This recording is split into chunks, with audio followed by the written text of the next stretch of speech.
said, I'll just try to kind of go through this as quickly as possible. So hopefully everyone can see the slides. We'll start with rovers, and just to remind you guys, if you don't know, like the AstroTech student might not know, there is a hub manual which has a description of these activities, a written description. It kind of is an evolving manual. So sometimes sometimes we don't have all the supplies when I write it. And so I go in there and I try to update it, but in that way, sometimes it can be a little bit out of date. I think it's okay now.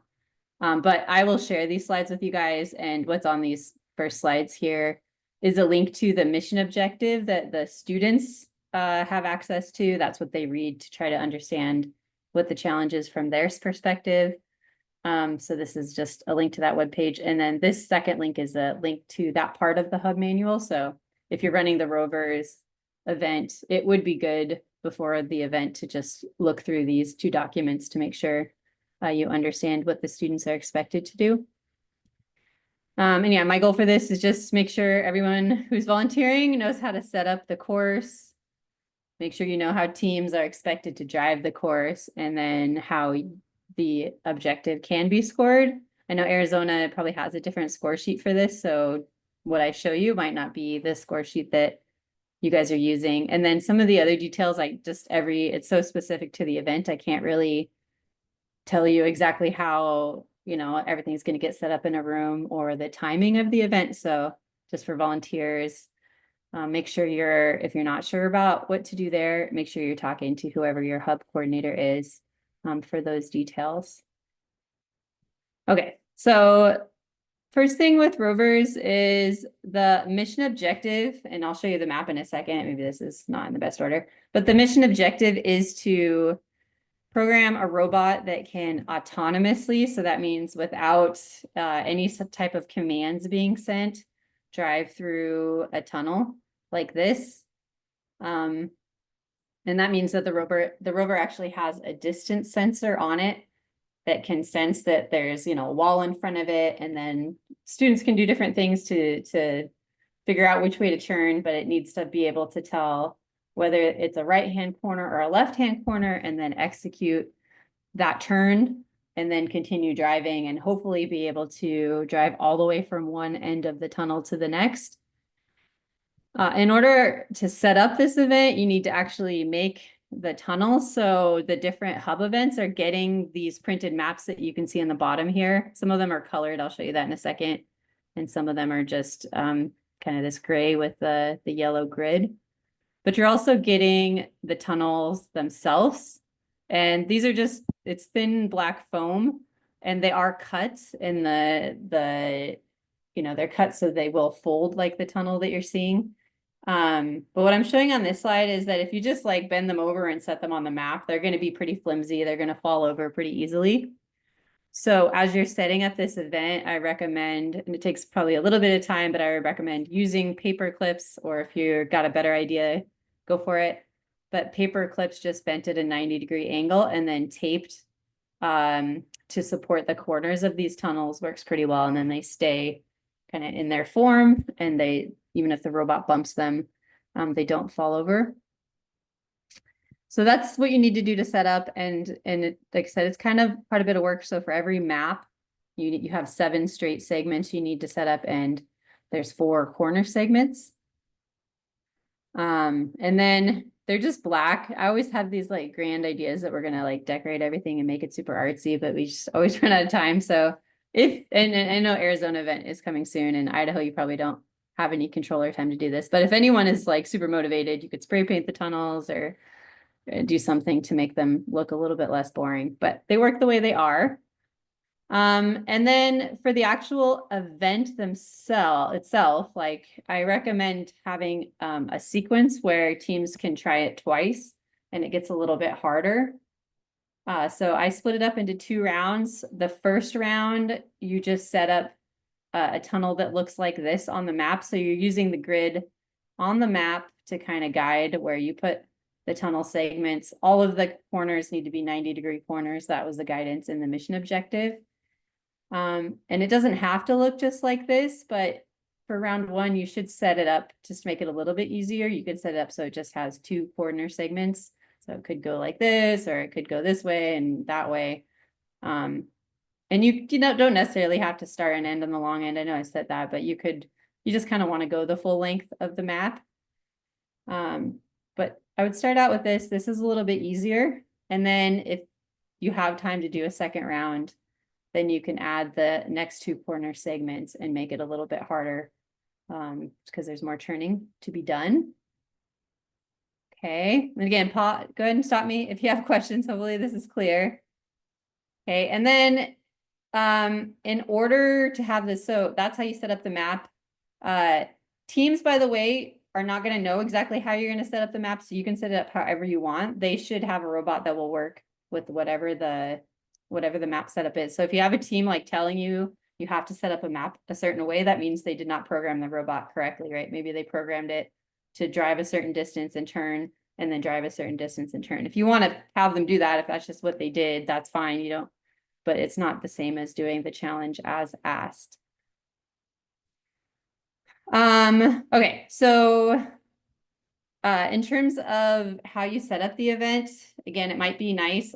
I think Arizona does have multiple maps. So if you have the space, you can set up multiple maps and have either a decent amount of time where multiple teams can kind of get their robot ready and practice on the course for, 10, 20 minutes, depending on how much time you have for this event.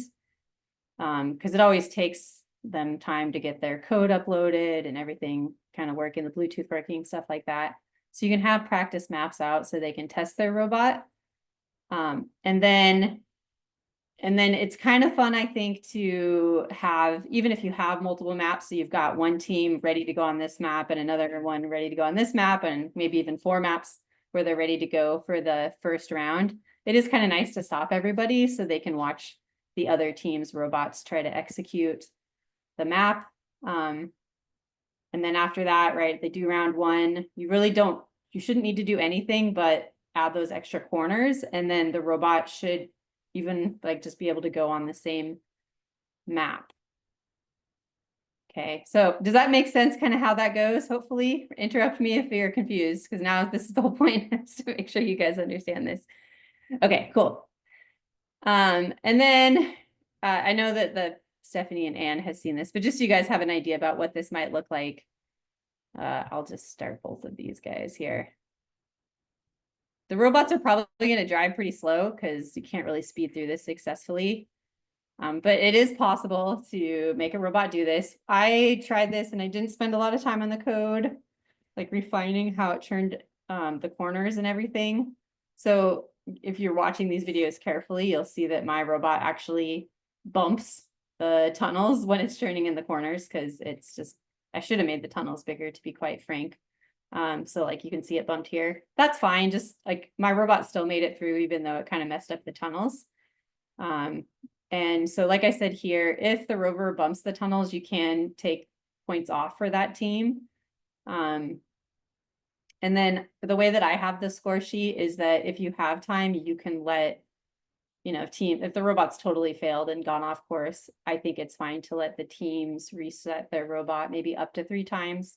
If they don't set it perfectly straight, like here, they may have some issues with it just getting off course right away. So you can see my robot's finally coming out. So it can take some time if they're careful. It might want to, always better to go slow. I always tell students, if the Mars rovers are incredibly slow, you don't get any points for having a fast robotic explorer on another planet. Okay, so that's what that should look like. There is another, if you read the mission objective, there's another aspect to the challenge that some of the teams may have done and lots of the teams may not have done. This is only for the older students. And usually with the challenge, the guidance to our educators is that, they can kind of decide whether or not their group is prepared to do kind of these extra things that we suggest for the high school level students or the more advanced students. So we've got a lot of teams that have done the Artemis challenge or the Roach challenges year after year. So we need to put in something a little bit different for them because they're quite good at programming their robots. So for this, you're going to use, and I think most of the hubs actually have this colored map as their standard map or have more of these than the ones I just showed. So this is a printed map and the colors are printed on the map itself. So you would set the tunnel course on top of this map, just like the other one. And the point here is that as the robot drives through the tunnel, imagine it's a rover on Mars, and the reason why it's in this tunnel is to make measurements of the environment and report it back to NASA. So in this case, the rover is sensing the color of the surface of the map. It's not doing anything with that color in terms of deciding how to drive. It's not like, oh, it's blue, I got to stop or whatever. It's just reporting that data back to the group. And so what that looks like if they did it right is they can plot, or they can look at it in a table version. The RGB, so red, green, blue values measured by their color sensor, and it'll plot on their laptop that they brought with them that's connected to their robot via Bluetooth. And then based on the colors they observe on their laptop, they could fill out a worksheet like this and say the tunnel goes like, you know, like that or something. They can say like, oh, this one was, you know, red, this one was black, this orange, yellow, blah, blah, blah. So they could fill that out as just an extra challenge. In theory, to do this and obviously make it interesting, you want to cover up the color. I mean, the first one you're going to be able to see, and the last one you're going to be able to see, you'd want to color up the color with the tunnels. Practically, I think that's going to be really hard, so I wouldn't stress about it too much. Like if you go back, just the way we did it, we probably could have done it a little bit better, but you can see like it's pretty hard to fully cover up the grid with the tunnels. But it would be a nice challenge if they couldn't tell what color was underneath it, except for what their robot reports. And if you want to get creative, right, you could have whatever student has the computer turn the other way, or, you know, be behind a screen or something like that. But like I said, I don't know how many teams are going to be prepared to demonstrate this, so I wouldn't worry too much about it. Okay. Is this part clear? A lot of the educators are like, what do I do with the color? So there might be some confusion, but hopefully it's clear to you guys. Okay, here's the score sheet. This is the one that we provided. Again, you guys can change this. It's not required to be scored in this way. It's totally dependent on what the hub wants to do. But it's nice to have a quantitative way to like keep track of what's going on with the teams if you're going to reward certain teams for doing better than others. So it's just got different actions and then points possible. And it's just kind of all or nothing on the points. And so they get different amount of points for getting to different portions of the course, like the different corners, and whether or not they exit the course. And then they get extra points if they don't bump the tunnel at all. It would be possible if like the rover is programmed to move very carefully through the course.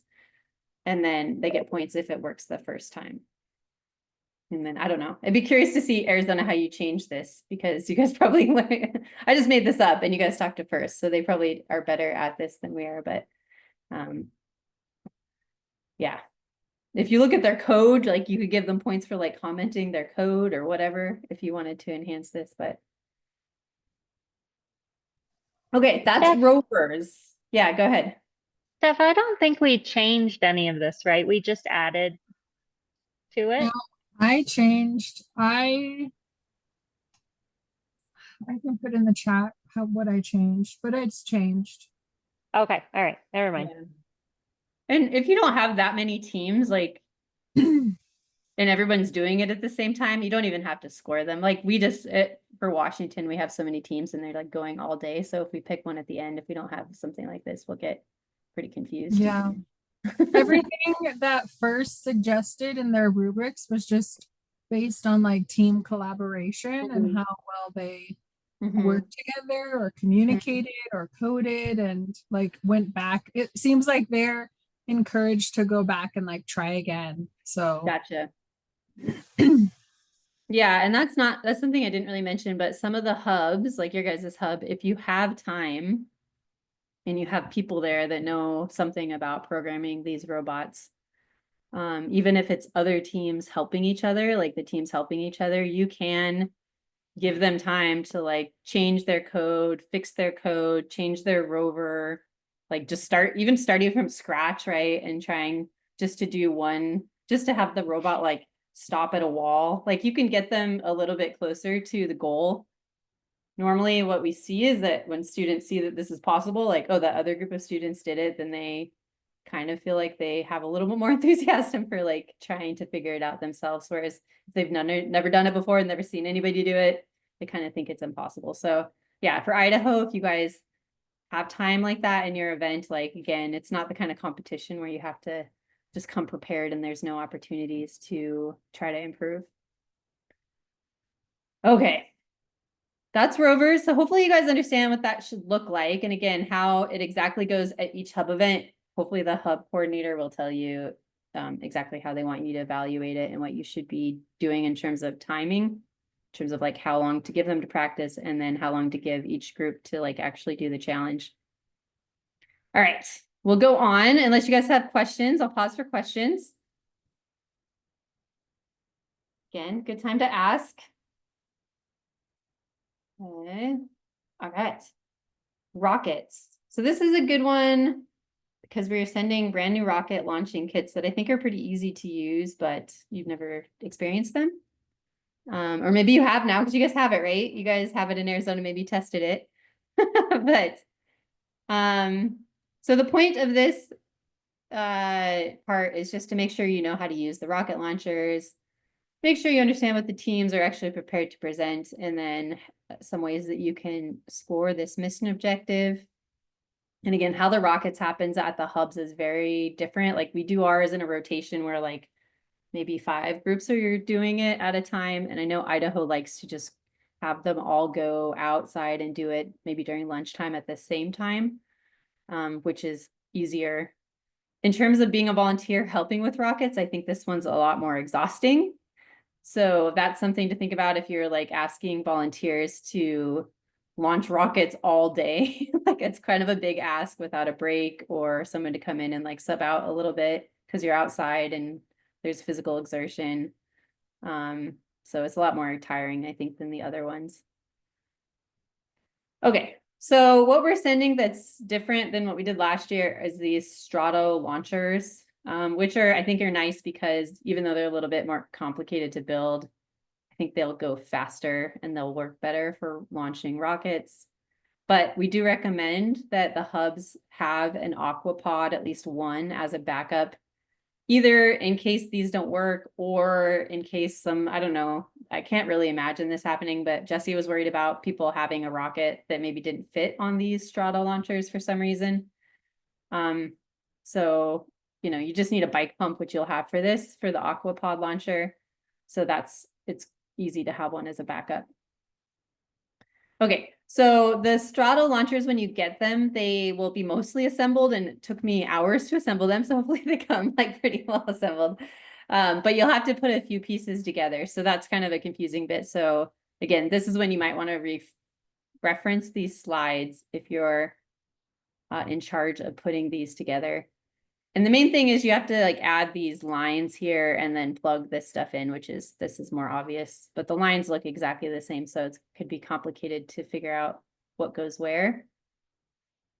So just zooming in here, this is like, I don't know if anyone's more savvy with parts and plumbing, that probably has a name, but it's one of those, like you pull it back and then you can latch it on or lock it onto a plug type connector. So the one on the bottom here that's lower, that tube has an extra piece in it. That's how you can tell it apart.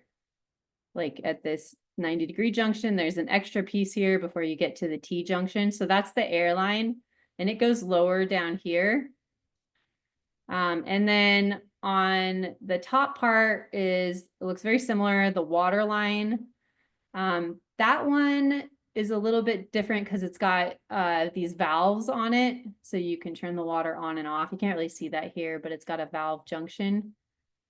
And then they all have, both lines have these release valves at the end. And sometimes when I went to go test it, these would be open for some reason, and like I couldn't pressurize the rockets. So I thought, oh my God, I have to find a leak in here somewhere, but it wasn't so bad. I just had to make sure that these were shut tight. So just go ahead while you're setting it up and make sure those are locked tight. And then when you get it'll show this later in a video, but when you get the launcher, I also, just for packing, took out a rod that goes down the middle here into this hose connector that fills the water bottle with the bottle with water. So you'll have to screw that in and just make sure not to lose those. So that should connect those things. I got one more slide here. And then zooming in on this part, basically this end of it. This right here is the black hose that's connected to a 5 or 2 gallon water tank that you can pressurize by pumping it. And the one that I sent to Arizona, this tube is a little bit larger than I think they recommend. So I recommend putting either some electrical tape or some plumber's tape around there just to make it a little bit of a tighter seal. If you don't do that, it's fine. You just might get a little bit of water leaking out of here. It still worked for me, but if you have some tape, that might be nice. And then the red tube is already connected to this other line. So you just, at the end of the red tube, it's kind of obvious. You just have a pressed a valve to hook a bike pump to. Okay, so that's the setup. It's pretty quick, but you want to make sure that everything's set up. And then you do want to make sure if you just have some empty, I'll go here. Oop. Empty water bottles, just bring 1 or 2 with you so you can test it. And you just have to screw these little nozzle things on the end.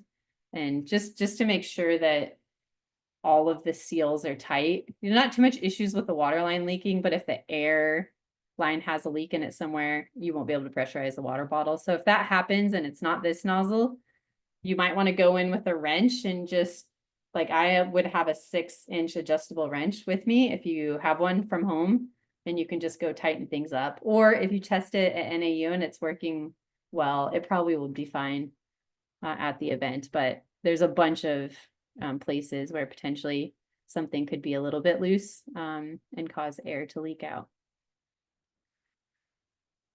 I'm gonna pause there. You guys feeling, I know this is like a lot of different things. Does that seem like not too, that seems okay?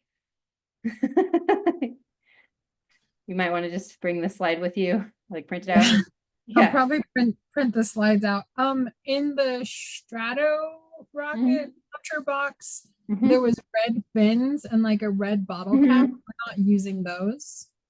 I would put those in there again in case if you have some teams that show up and like didn't bring a water bottle rocket at all. Like those you basically add instead of this, or maybe on top of this black nozzle. Let's see, I'll go back here. Wait, going. So you could make a quick little water bottle rocket for them to try to launch. So that's why I threw them in there. So you could bring them with you if you want. And if you have spectators or something that want to try it. But yeah, the teams themselves shouldn't need those. Okay.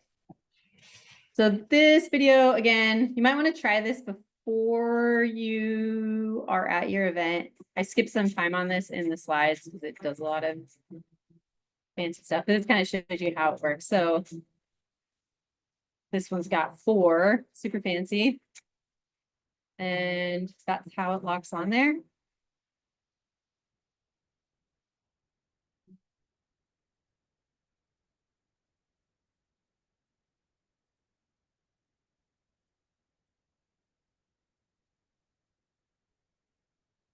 Crazy water bottle things. I think I was supposed to take those bike, that's just like a bright bike braking lever. I think I was supposed to take those off, but I left it on. So you might need to adjust it a little bit. Yeah, skip this part. There's another better video that shows you the launch sequence. So okay. If you guys really want to be super efficient, just some other options. You can, with some of the parts we added in there, you can, instead of connecting it to the 2-gallon water tank, you can connect that end to just like this hose connector and connect a garden hose. So maybe not at your guys' event, but if you ever want to borrow and use this at NAU, maybe it's just easier to hook the thing to a constant water supply. And then if you have like one of these smaller air compressors, you can also hook this end to an air compressor. You have to take off the part that connects to the bike pump. and you have to add on this other part that's just like the connector that connects, like they were connecting with the hoses. I know that Idaho likes to use sometimes like these air compressing tanks. And there's a video here that will show you like how that all sets up, but it'll just connect straight to the air compressor. You'll use the valve here to kind of disconnect the pressure line once you're at pressure. And yeah, so basically you can pressurize the air compressor and then open this to pressurize the rest of the system and then launch them that way. That's an option. We're not going to do that because we can just use the old bike pump, have the kids do it.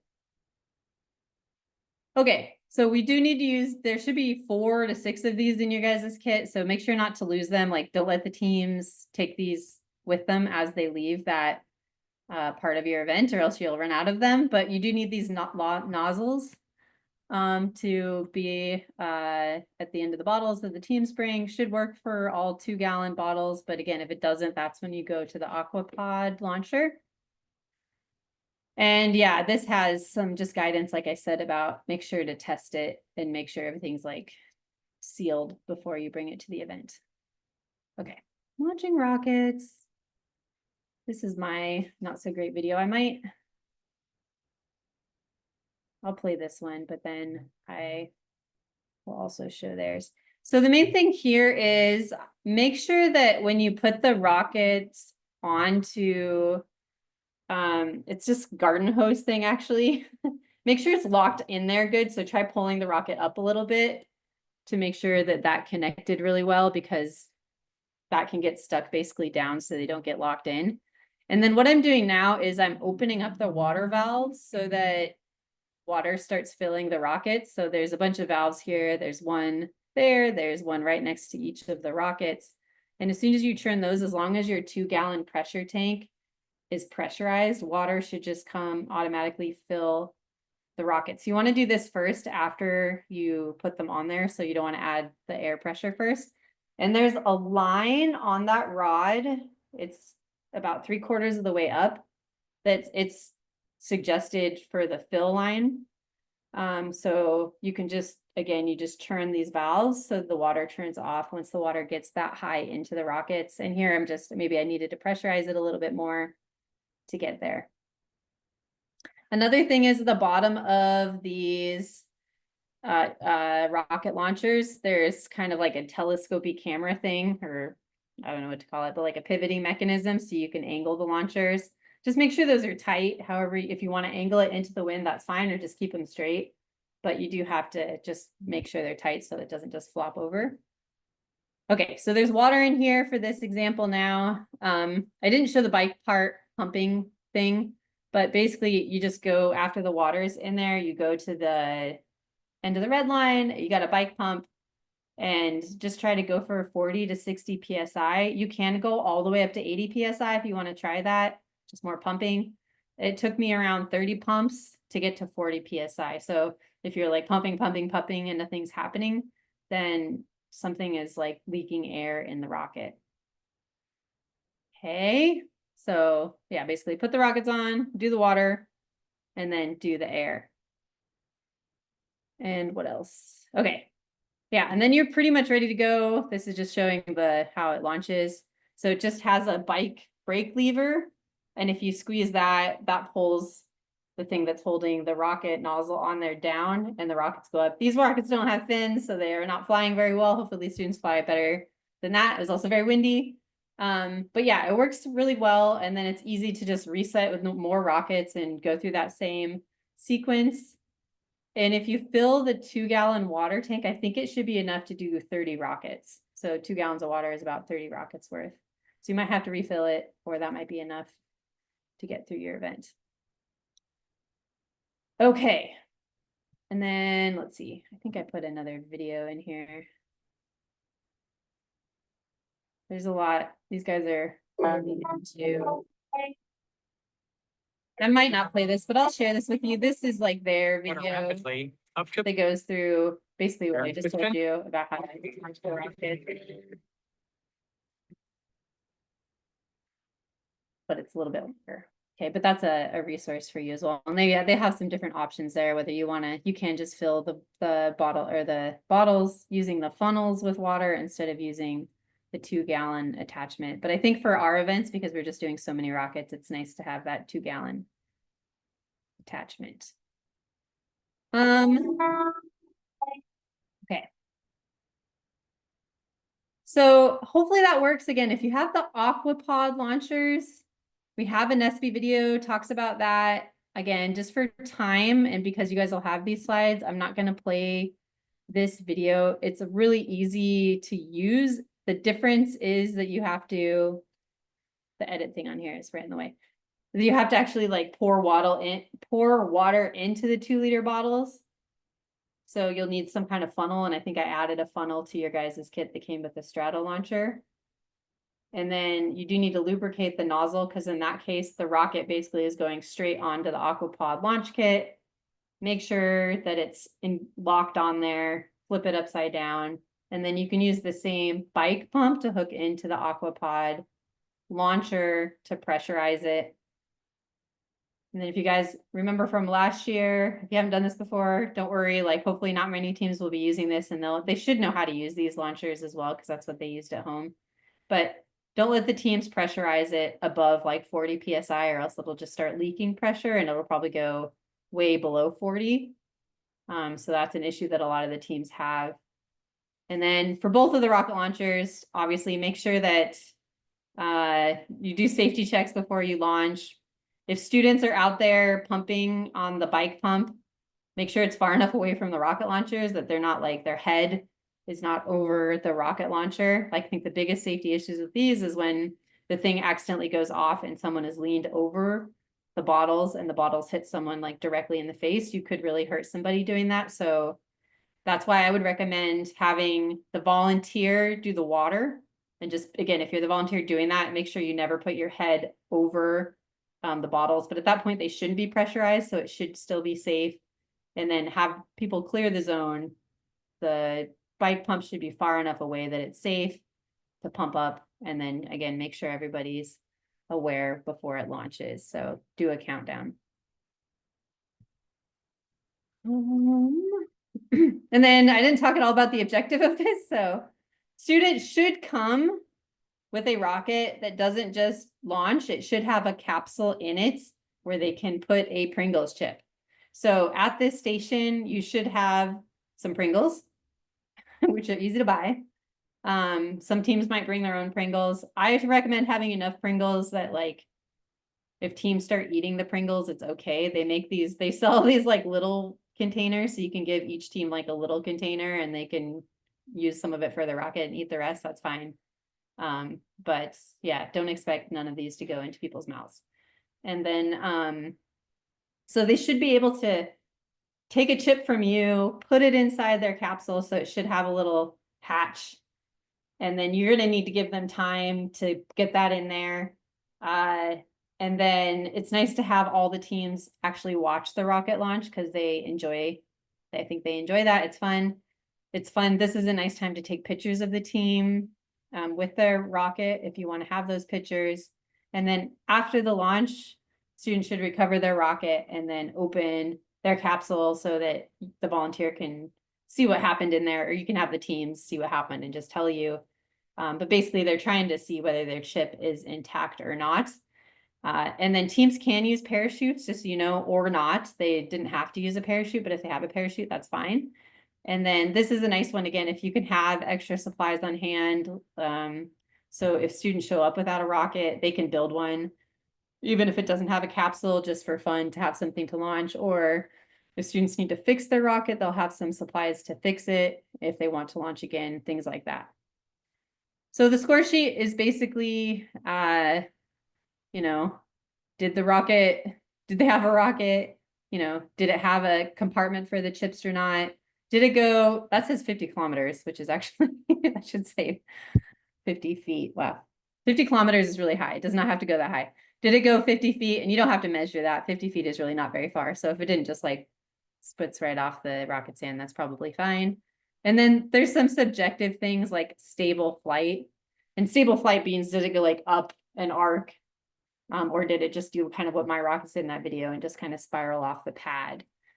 So these are different ways that you can evaluate the launch itself. And then there's some different grading about how intact the chip was, whether it was broken to lots of pieces or just a few pieces or completely intact, and if the rocket was damaged or it could be launched again. And then you can give them some points for being innovative. So like if teams 3D printed something or just kind of went above and beyond, you can give them points for that. And I will change the score sheet so it doesn't say, I think it says that twice too. God, typos. Anyways, okay. Questions on that? I think that's my last slide. Sorry, thanks. It's probably very, The yeah. the altimeter, where does the altimeter, because you gave us, we have Yeah. like a handheld one, and then there's Hmm. one that's like attached to a lanyard. Yeah, so my thought, I did throw those in there if you want them. If you guys, I don't know if you tried using the altimeter last year, the electronic one. It was a little touch and go, but it's like you can attach those to the rocket. So like, for example, they could put it in the capsule with their chip, or they could tape it to the side. And if you press the buttons correctly, like it should tell how high the rocket went. It's basically just sensing the acceleration profile. Yeah. That's a way to tell if it went 50 feet. Or you can use the other thing is like you have to stand a certain distance. It uses trigonometry, but it has a cheater calculation on there. So there's two different distances, and I can't remember what they are right now, but it's written on there. If you measure it out and stand that distance from the rocket as it's launching, and then you like follow it. So you're like following with your hands, and then you release the trigger at the top. It'll freeze, and then you can read on the dial how high it went. And the teams had those. That was part of what we sent them. So that's a way to tell how high the rocket went. If you guys feel like you have time to use those at your event, you can. I'm going to say it's optional because, again, if you got volunteers launching all day, that can be really tiring to stand out there and like measure the altitude of every rocket and find a way to report it back. So one thing you could do with the gun one or the blue one is you could just see what 50 feet roughly looks like. And then you can use that to just judge whether it went 50 feet. There's no, in the mission objective, there's no like altitude goal other than going above 50 feet. So they don't get points for like going higher. Okay. Unless you want to give them like some extra points for that, you can, but that's not part of the mission objective. Okay. We tried to make it different from last year, and I'll fix the score sheet because, yeah, it's not right. Okay. The chip, the the capsule that the Yeah. chip is supposed to go into, like Yeah. the bottle should not be manipulated at all, right? That's just getting taped onto the bottle Yeah. itself. So Because I'm the bubble hoping, has to be secure enough to like hold the pressure and the water, correct? so most of what the teams probably will do, and I don't know if I have a good like picture of a, let's see if I can go to like the top start of their video. Oh shoot. So you don't generally want to mess with like the bottle that gets pressurized. Yeah. So a lot of teams, they might take two bottles. So they'll have like one full intact bottle that's pressurized, and then they cut another bottle, and you could tape that part onto the bottle to make it a little bit longer, but that second bottle is not pressurized at all. And the compartment might be in there. And that can be permanently attached to the rocket, or like if you watch these strata launch videos, a lot of times like what you'll find on the internet is that's kind of loose. So it stays on the rocket during the up part, but then it comes off when it comes down, and then there's a parachute inside it and that comes out. But that's probably what a lot of teams will end up doing. So, and in fact, if a team shows up, and that's kind of up to you, but like it's a kind of a safety hazard to have cut into the pressurized part of the bottle. Like if you are pressurizing a bottle up to like 50 PSI and they've cut it and then like put their chip in there and like taped it at your event, it's pretty likely that bottle is not going to hold pressure, which could be funny because then they're pumping it and it just explodes. But if someone's right next to it, right, they could maybe get hit by something. So it's kind of up to you. Okay. Yeah, but something to keep in mind. Okay, any other questions on that?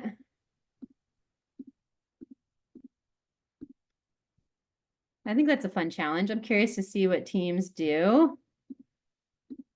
And again, lots of people might show up without the capsule, without the chip, without a bottle at all. You can try to provide some supplies that they can still do it if you want.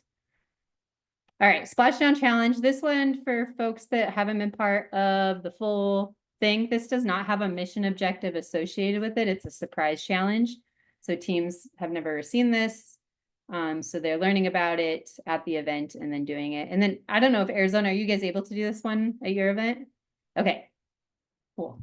And it's just simple crafty ones. I always think these are not going to go that well, but then students really like them because they just kind of want to sit and play around with art supplies. So I just want to make sure you guys know how to set up and execute the splashdown challenge. And this one, you know, if the rocket one is hard to be the volunteer for, I think this one might be a little bit easier, except for potentially having more to clean up in terms of like cutting paper and glue and all that stuff.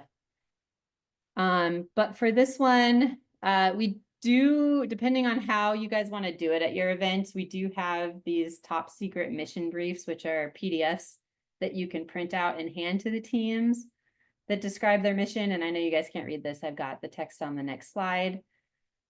But you can go in and customize these if you want to change like the time that they're going to have or what the requirements are, and then print it out if you want. And that way you still need to be there to make sure that they understand what they're doing, but you don't have to necessarily like guide them into it as much. And then there's a couple of links here to videos that NASA has of them doing a test of the Orion capsule splashing into water.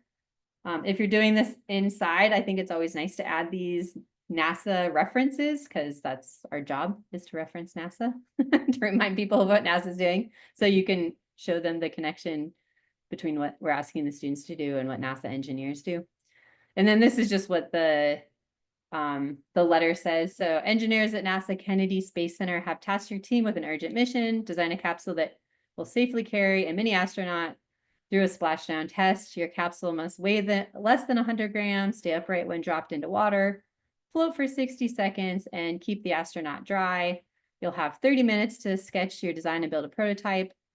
And then the capsule must include a hatch that opens and closes securely so the astronaut can be easily inserted inside. After and during the test, we'll use a dye tablet to check for any leaks. So things you guys might want to change at your event. Maybe this time is less or more.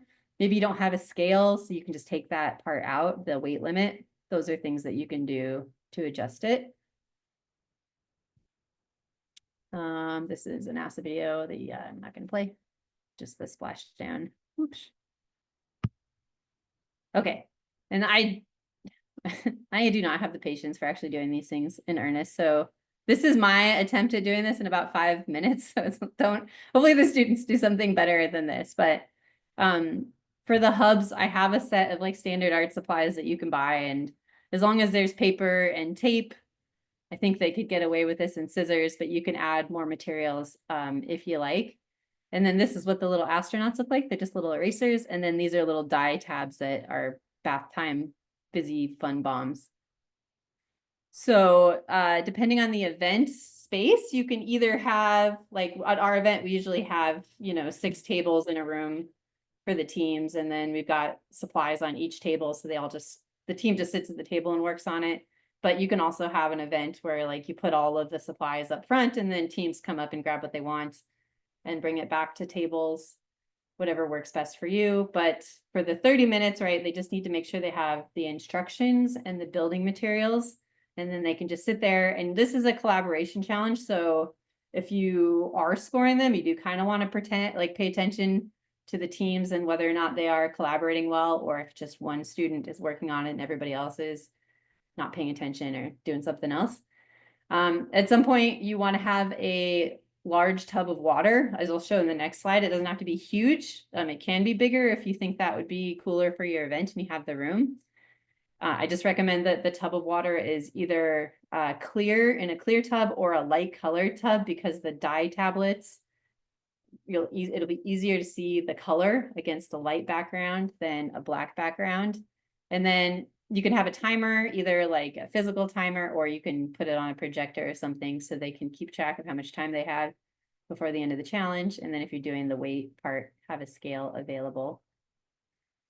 And yeah, it's pretty simple. So you just have to measure 60 centimeters of height, and then you just drop the thing into the water after they put their little astronaut in there. Time it for 60 seconds to see if it'll remain upright and float. I won't make you watch this for 60 seconds. This is an event that Texas has done it there. It's just a standard NASA activity, actually. So Texas has done this before. And I think they do it with high school students. So to make it harder, they actually push the capsule underwater to see if that causes it to leak. And the only other thing I want to show you in this video is, let's see. You can kind of see it, but if it does start to leak, you should be able to see the dye tablet, like the color bleeding out into the water. And unless they really blew it, luckily I don't think it will totally stain the whole water, so you won't be able to tell with the next one, but you might want to be able to change the water out or have a second tub with clear water if it gets a lot of color in it. Okay, so you should be looking at the water to see if it's leaking. And then after they're done, you can also open up the capsule. And then if the water has hit the dye tablet, it should also be obvious in there that it has leaked. But pretty straightforward. And let's see. Yeah, score sheet for this one, again, just same kind of idea. Did it, did it hold the astronaut? Did it float? Did it leak? Did it remain upright? If you want to submerge it, you can give them extra points if it still doesn't leak even after it's submerged. And then you can give them points for teamwork, and also if they use some kind of innovative design. Okay, that one, like I said, pretty straightforward, pretty easy. Hopefully you're mostly just sitting there watching them work. Any questions on that one? The submerging is optional. Mm-hmm. Okay.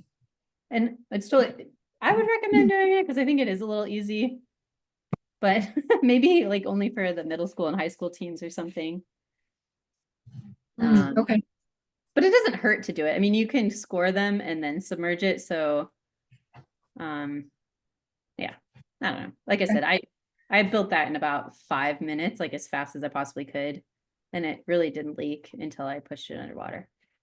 So, and if you want to make it harder, you can like limit the supplies too. Like if you don't give them great packing tape, it'll be a little harder.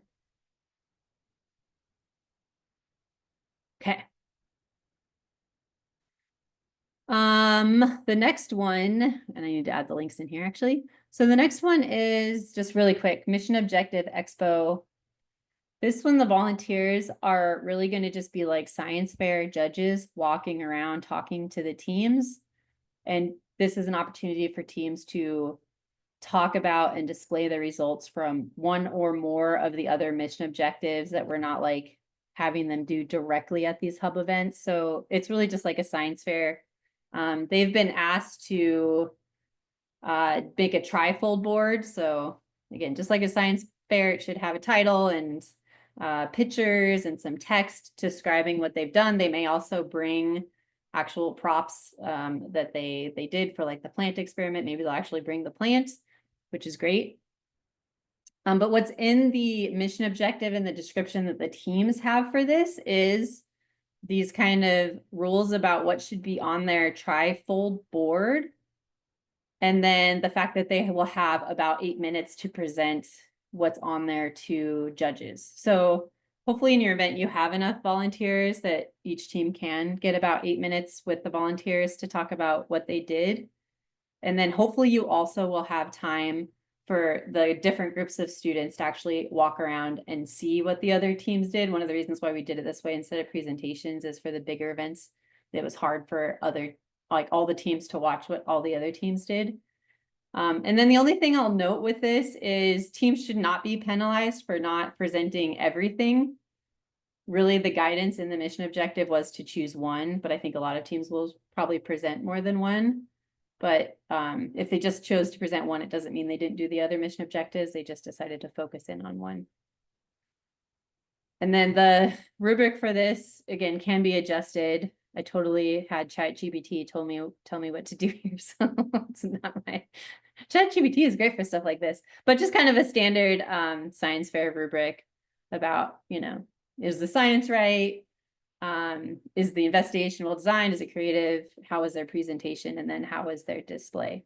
So just to help you kind of, these are really hard to judge in my opinion. But this can help you put a number down as you're walking around if you want to judge this. Okay. All right.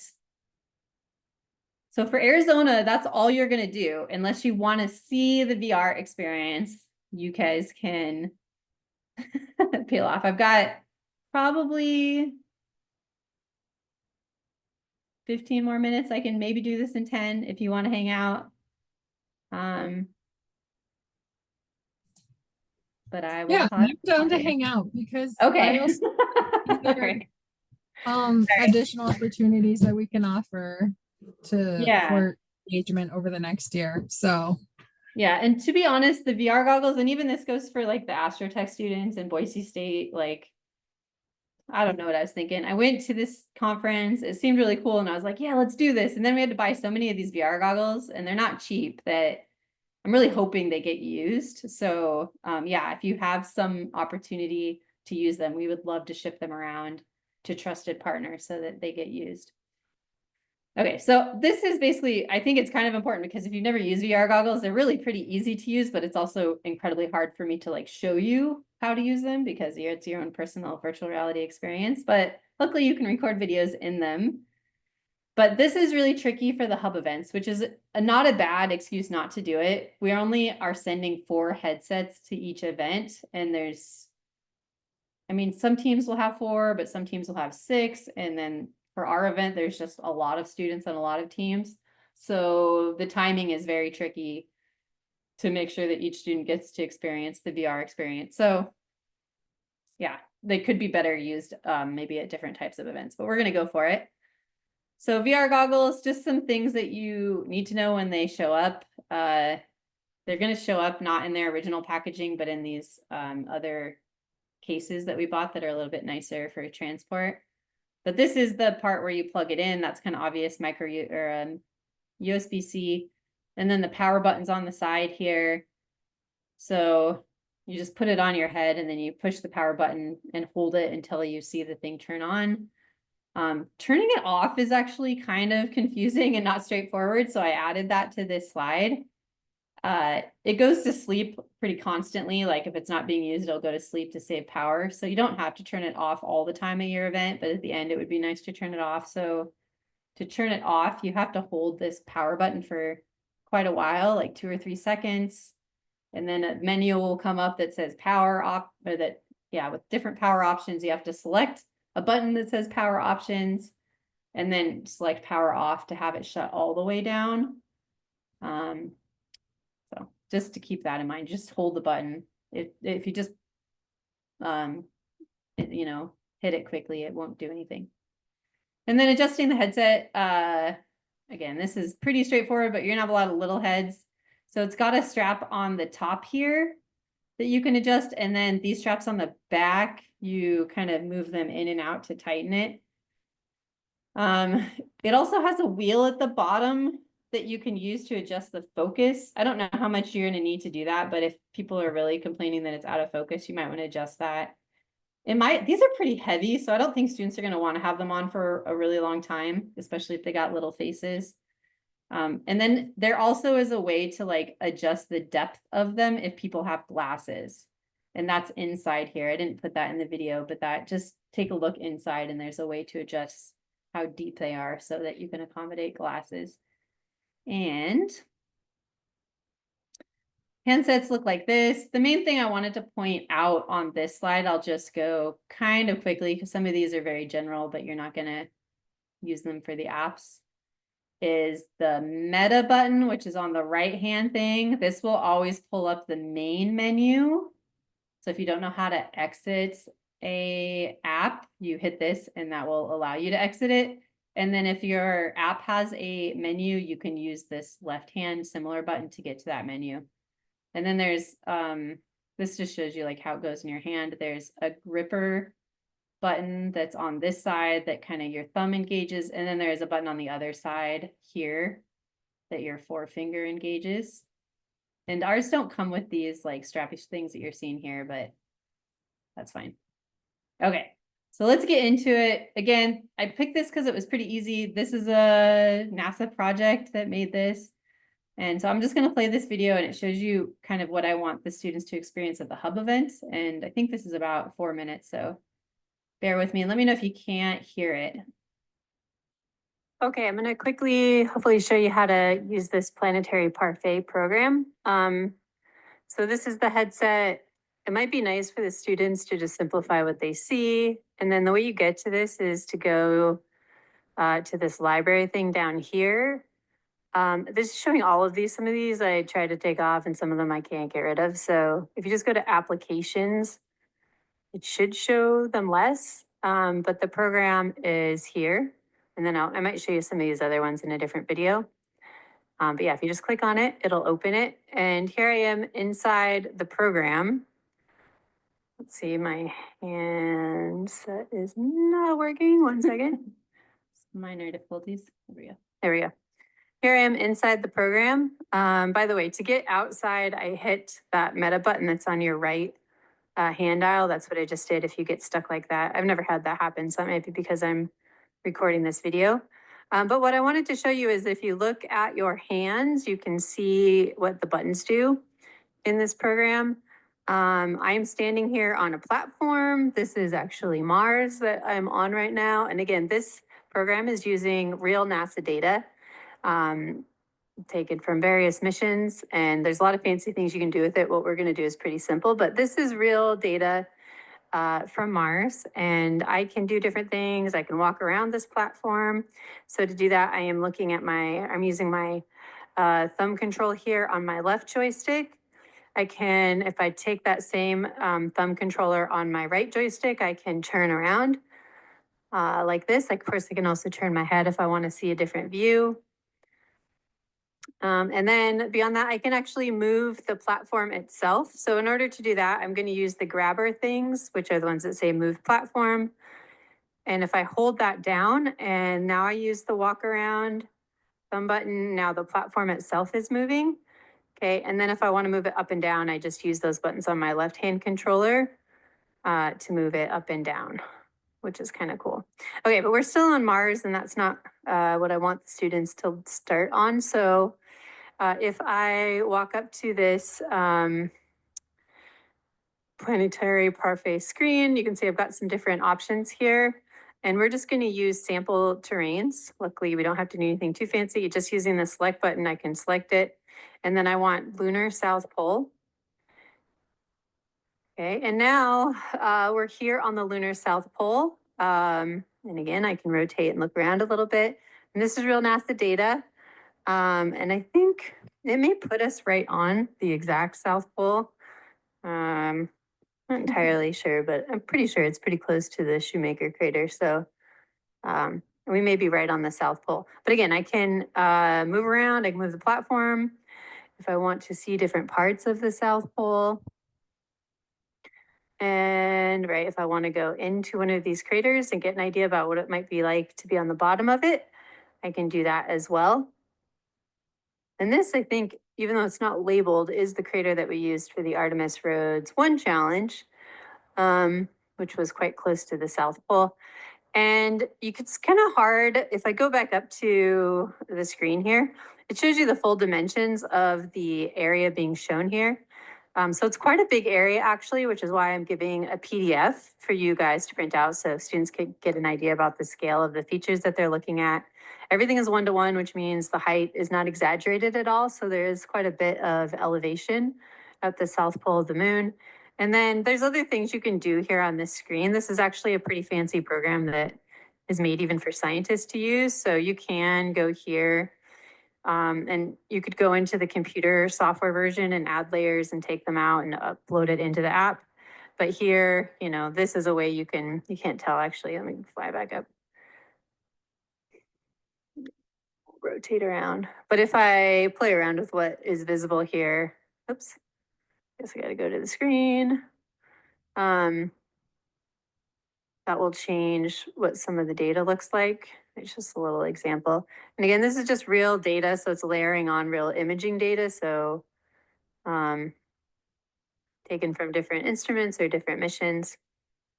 So that would change what it looks like. You don't really need to change all this, but it's an option if you want to get in there and do that. Okay, so that's what you can do. I'm going to rotate one more time.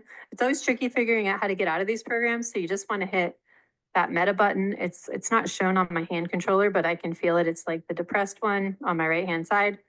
And it will take me back to this kind of universal menu. I'm going to stop the recording here, and then just hitting quit will take me out of the program. However, I think you can just leave the program on when the students are using it, so that they just put the headset on and they're right here in the lunar environment. And you probably want to make sure everyone's seated, and then make sure their hands, if they're moving around their hands a lot, they aren't going to hit anything.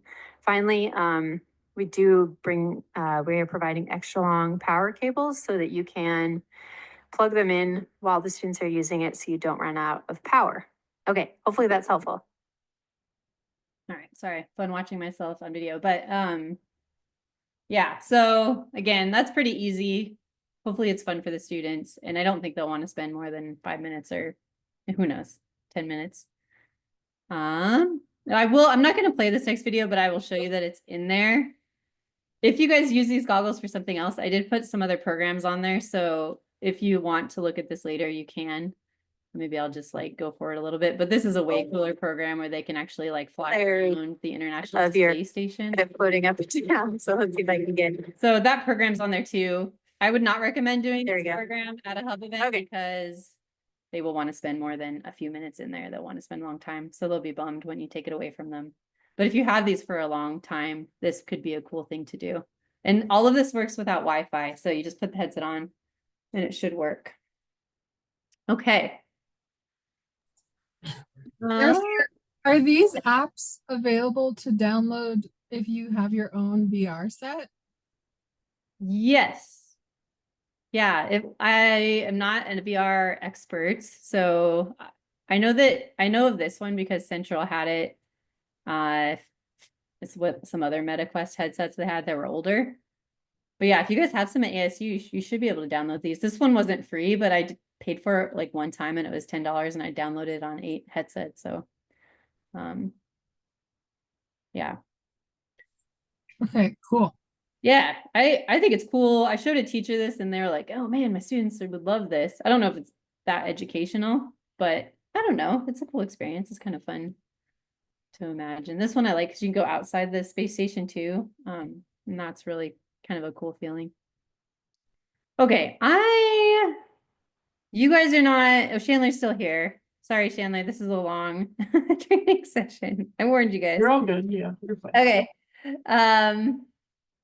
But yeah, the last thing is the photo booth. I know Arizona has done this before. And I might just, instead of going through this today, again, I will share these slides with you because the main way to learn how to use the photo booth, frankly, is to watch a video from the app that we recommend.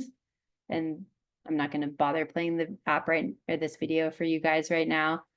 But one of the fun things we do at the hub event is provide, and honestly, I don't think you need a green screen anymore. Like times have changed, but we provide a green screen. It like sets the scene at least for like where this is happening and costs like these NASA outfits and some other props so that students can take photos in front of space backgrounds. So if you're doing this at your event, it's easiest to do on a tablet with this Do Ink app. And then to have these background images downloaded on your tablet, and then you just take pictures with your tablet, go into the app, you can add the background image, you could have the students pick whatever one they want, and then you can save it. And when you save it, you can actually email it directly to their mission advisor. And then they'll have something. And then this hub event, which I think is an Idaho one, they got really fancy and actually even had the mission patches, which we do have the mission patch images for all the teams. And so they added that on top as well. So kind of, I don't know. They're always a little bit weirder. Like I thought they would do like a standard NASA thing, but they do all kinds of weird stuff because they're kids. But they're pretty cool. Okay, that is all of the things that I have for you guys. So hopefully, I know that doesn't probably make you feel super prepared, but there's lots of stuff that's individual for each event. And so mainly I wanted to show you like the technology so you didn't just end up in a room with VR goggles and we're not quite sure what to do with them. So I will pause here. Do you guys have any questions? It's okay if you don't. Okay. And yeah, if you, again, at Boise, if you guys want to borrow any of this stuff after the hub event, we don't like stuff sitting on the shelf. So rocket launchers, VR sets, whatever, we're happy to send it so you can take it around to students. Awesome. Thank you so much. Yeah. Okay. Darcy, you mentioned Yep. that you have all the team's mission patches. Mm-hmm. Where do I get access to those? So I'm trying to remember if they uploaded it separately for checkpoint 2. They had to upload it for checkpoint 1. Mm-hmm. So I think I did share that